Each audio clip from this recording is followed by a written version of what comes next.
தனுசு ராசி அன்பர்களே வணக்கம்.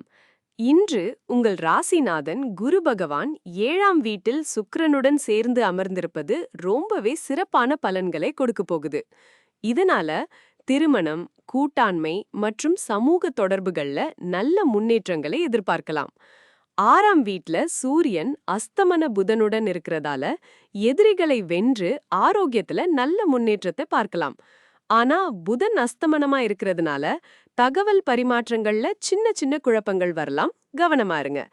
9ஆம் வீட்ல சந்திரன் கேதுவோட இருக்கிறது அதிர்ஷ்டத்தையும் ஆன்மீக நாட்டத்தையும் அதிகரிக்கும்.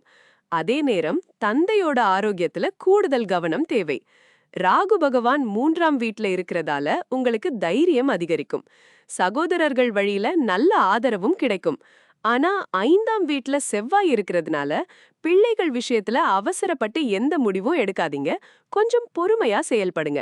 4ஆம் வீட்ல சனி பகவான் இருப்பது வீடு, வாகனம், தாயார் நலன் இதுல சிறு சிறு சங்கடங்களை ஏற்படுத்தலாம். மன அமைதிக்கு இறை வழிபாடு ரொம்பவே முக்கியம். இன்றைய பூரம் நட்சத்திரமும் ஞாயிற்றுக்கிழமையும் உங்களுக்கு கூடுதல் பலத்தை கொடுக்கும்.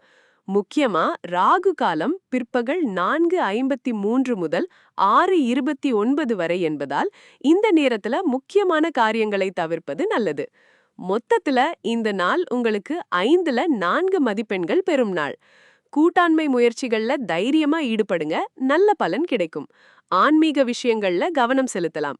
பிள்ளைகள் விஷயத்துல அவசர முடிவுகளை தவிர்க்கணும். வீட்டு பிரச்சனைகளை பெருசுபடுத்தாம அமைதியா இருங்க. சனி பகவானின் அருளை பெற ஓம் ஹ்ரீம் ஸ்ரீம் சனைச்சராய நமக என்ற சனி காயத்ரி மந்திரத்தை 108 முறை ஜபிக்கலாம். நவக்கிரக கோவிலில் சனி பகவானை தரிசிக்கலாம். ஏழைகளுக்கு அன்னதானம் வழங்குறது நல்லது. மகிழ்ச்சியான நாளாக அமைய வாழ்த்துக்கள்.